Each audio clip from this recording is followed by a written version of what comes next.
I cannot choose but think upon the time when our two lives grew like two buds that kiss at lightest thrill from the bee-swinging chime, because the one so near the other is. He was the elder and a little man of 40 inches, bound to show no dread, and I the girl that puppy-like now ran, now lagged behind my brother's larger tread. I held him wise, and when he talked to me of snakes and birds, and which God loved the best, I thought his knowledge marked the boundary where man grew blind, though angels knew the rest. If he said hush, I tried to hold my breath, wherever he said come, I stepped in faith. 2. Long years have left their writing on my brow, but yet the freshness and the dew-fed beam of those young mornings are about me now, when we two wandered toward the far-off stream with rod and line. Our basket held a store baked for us only, and I thought with joy that I should have my share, though he had more, because he was the elder and a boy. The firmaments of daisies since to me have had those mornings in their opening eyes. The bunched cowslip's pale transparency carries that sunshine of sweet memories, and wild rose branches take their finest scent from those blessed hours of infantine content. 3.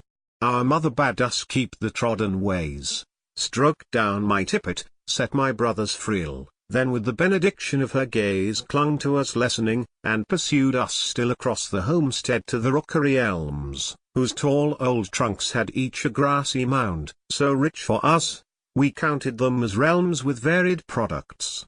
Here were earth nuts found, and here the lady fingers in deep shade, here sloping toward the moat the rushes grew, the large to split for pith, the small to braid, while over all the dark rooks going flew, and made a happy strange solemnity, a deep-toned chant from life unknown to me. 4.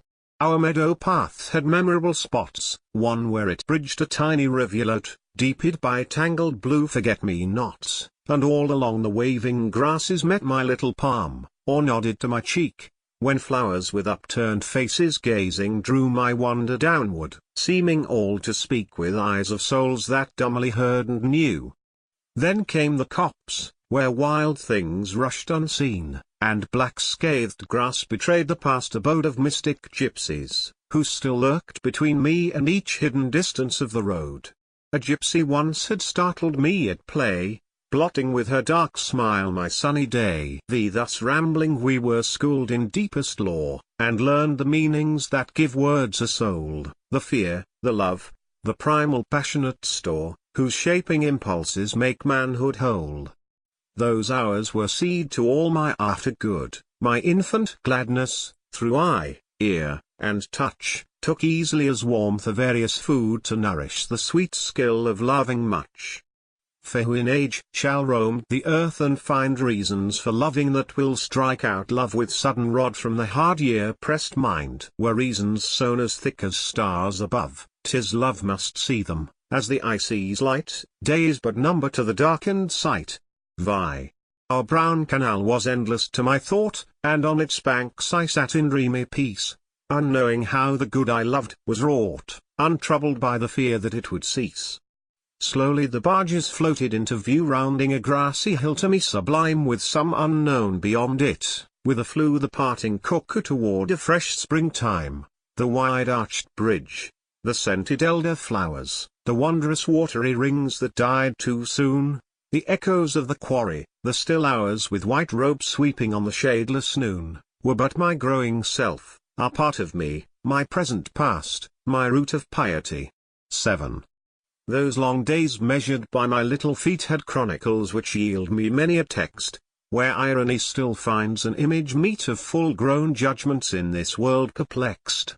One day my brother left me in high charge, to mind the rod, while he went seeking bait, and bade me, when I saw a nearing barge, snatch out the line lest he should come too late. Proud of the task, I watched with all my might for 1 whole minute, till my eyes grew wide, till sky and earth took on a strange new light and seemed a dream world floating on some tide, a fair pavilioned boat for me alone bearing me onward through the vast unknown. 8. But sudden came the barge's pitch-black brow, nearer and angrier came my brother's cry, and all my soul was quivering fear, when lo! Upon the imperiled line, suspended high, a silver perch. My guilt that won the prey, now turned to merit, had a guerdon rich of songs and praises, and made merry play, until my triumph reached its highest pitch when all at home were told the wondrous feat, and how the little sister had fished well. In secret, though my fortune tasted sweet, I wondered why this happiness befell. The little lass had luck, the gardener said, and so I learned, luck was with glory wed. 9.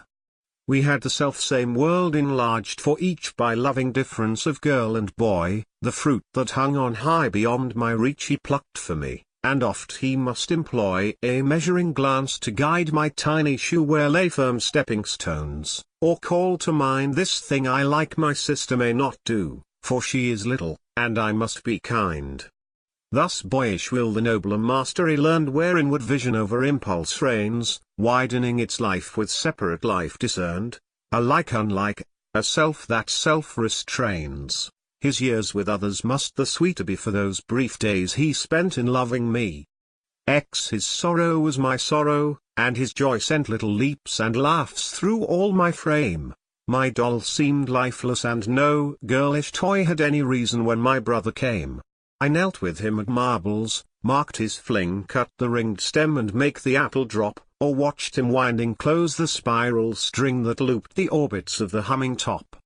Grasped by such fellowship my vagrant thought ceased with dream fruit dream wishes to fulfill, my awry picturing fantasy was taught subjection to the harder, truer skill that seeks with deeds to grave a thought-tracked line, and by what is, what will be to define. 11. School parted us. We never found again that childish world where our two spirits mingled like scents from varying roses that remain one sweetness, nor can evermore be singled. Yet the twin habit of that early time lingered for long about the heart and tongue.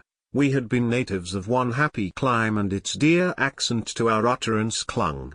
Till the dire years whose awful name is change had grasped our souls still yearning in divorce, and pitiless shaped them in two forms that range to elements which sever their life's course. But were another childhood world my share, I would be born a little sister there,